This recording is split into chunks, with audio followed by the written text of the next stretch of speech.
know, there's something about rich people that no one ever talks about. Their children can be threatened by a devastating condition, and no medicine, no doctor can cure it.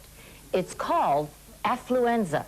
And as Juju Chang discovered, children who are given everything they want whenever they want it are susceptible. You might say, I should have such problems. But there are children who do come down with the symptoms. Scavenge! No running! No running! Birthday parties for rich kids feature more than just ice cream and cake. These days, it can mean sleepovers at the ritzy toy store FAO Schwartz. Sir, you can borrow this pillow. Price tag, $17,000. These well-tended feet belong to 9-year-old Sterling. Relaxation for her means a day at a Silicon Valley spa. What'd she do? Did she give you a massage yet? Her mom, Deborah, started her with regular pedicures. Now manicures and facials have become part of the routine. I don't think there's any amount of money that I wouldn't spend to have her feel whole and complete and have a really, really good perception of who she is and what she wants out of life. And more people than ever before can afford to indulge and pamper their children. And they're doing it with no apologies. I don't think it's an extravagance. I think it's a necessity. But many wealthy parents are worried about how to raise well-adjusted kids when they are surrounded by affluence. For those who think, you know, it's an ideal life, what could be so bad? Not having objectives, not having real direction in life.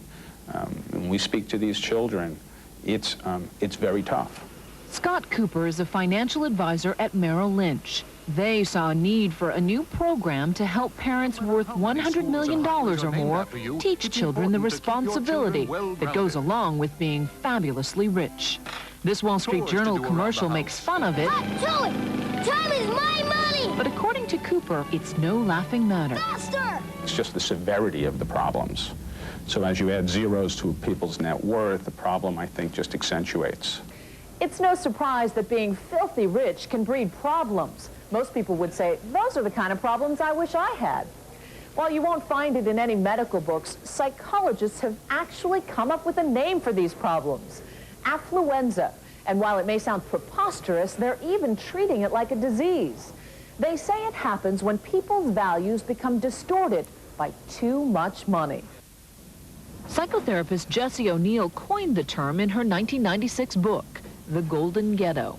Probably the most debilitating characteristics that are created in children of affluence, or that can be created, are the inability to delay gratification and tolerate frustration. And that's sort of a fancy phrase for the quick fix syndrome. I want what I want when I want it. That's what happened to Bob Kravitz. His father created an insurance company worth tens of millions of dollars. As a teen, Bob's parents gave him all the spending money he wanted, with few boundaries. And he spent it, chasing adrenaline highs, like skydiving. How high are you, Rob? I couldn't figure out when I was supposed to work, when I was supposed to play. I had no idea how to live life. Back then, Bob could have been the poster child for affluenza. He says he had no goals and couldn't hold a job. Working for a paycheck seemed senseless. I think I was just given too much privilege. I was given too much latitude and probably, you know, too much free money. Money creates a great cushion. You know, why should I work? Why should I bother going to college? I'm going to get this trust fund. So there's this loss of motivation that's very crucial. By his 20s, Bob had nearly killed himself a dozen times, crashing cars his parents had given him, often driving after he'd been out drinking heavily. I mean, when I was drinking, could be as much as maybe 14, 15 shots, 14, 15 martinis in a night. And often, kids like Bob turn into unhappy, unfulfilled adults. I had a tremendous ego, but I didn't necessarily have a lot of self-esteem. Bob's case may seem extreme, but our booming economy is producing more rich people than ever before. Believe it or not, experts say we may even be on the verge of an epidemic of affluenza. One study shows that in the 90s, the number of families worth $5 million has more than doubled. Those worth more than $10 million have quadrupled. And while many newly wealthy parents want a high-flying lifestyle, they also want their kids to have down-to-earth values. They're exposed to a lot of things that are really too extravagant. Amy and Louis Kreisberg are struggling every day with the issues of affluenza. They're raising 3 children from different marriages in Manhattan. They're worth millions of dollars thanks to Louis's business in insurance and estate planning. Gav, come to the kitchen because we need to know what to order. They can afford almost anything their hearts desire.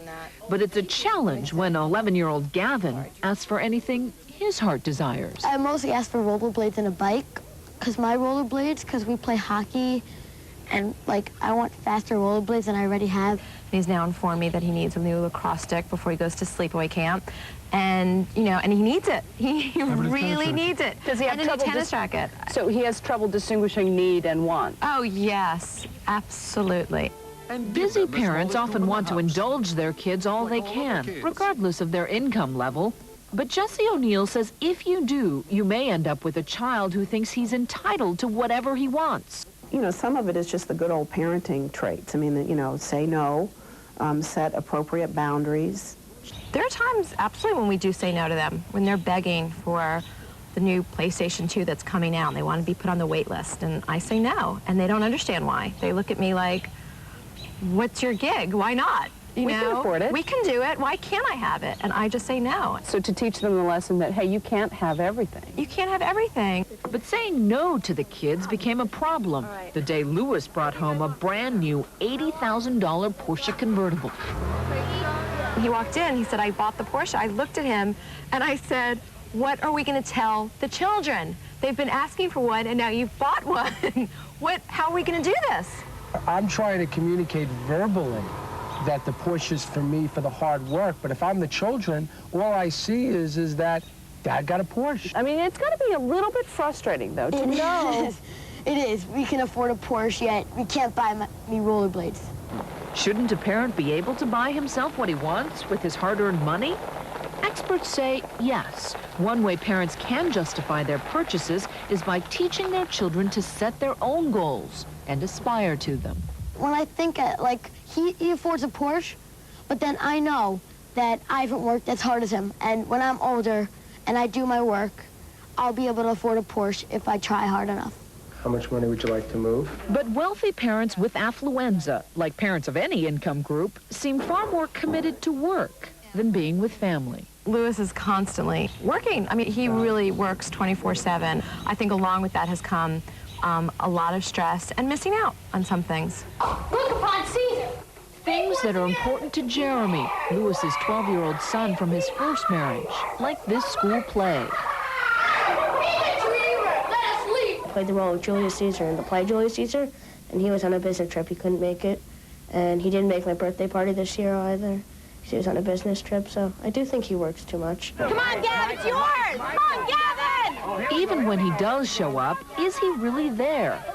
You have a minute to talk? At Gavin's soccer game, most parents cheered for the kids on the sidelines, but Louis barely stopped working, even when Amy urged him to participate. I'm watching him. Interesting things came out of. And that's where Louis could be sending the wrong message about the value of money versus family. Turns out you can prevent affluenza in children with good parenting, which is sometimes just plain old common sense. We have to spend time with our children, and it's large amounts of time. It's not when we want to be with them, it's when they need us to be with them. But Louis does admit his mistakes about affluenza. I don't personally have a bad feeling towards money. I do believe that I don't set a perfect example by any means. Chairman, can you please bring There is no surefire way to guard against affluenza, but experts say the most valuable lesson is that wealth isn't always about money. Wealth is about love. It's about friendship. It's about our family. It's about you and me spending an afternoon together outside. That's what makes us wealthy. And we happen to be financially wealthy also. After finally hitting rock bottom, Bob Kravitz cleaned up his act. Now at 33, he has finally settled down. He works in the family business, produces independent films, and has the self-esteem that comes from knowing his self-worth instead of his net worth. Working hard, doing things that I can be proud of. We're running a little long now, aren't we? Earning respect from the people around me.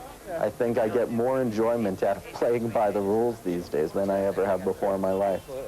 All right, thanks, Paul. Juju, how do wealthy parents help their children avoid catching a case of affluenza? Well, a good example for children of any age is, let's say you get allowance. A good house rule is to say you can spend a third of it, you should save a third of it, and maybe give a third away. And it teaches the value of money. It also teaches the value of charitable contributions. That sounds like a good rule for any household, regardless of economic condition. It's true. Good parenting is always about setting a great example and being consistent. So when you say no for a good reason. Thanks, Juju.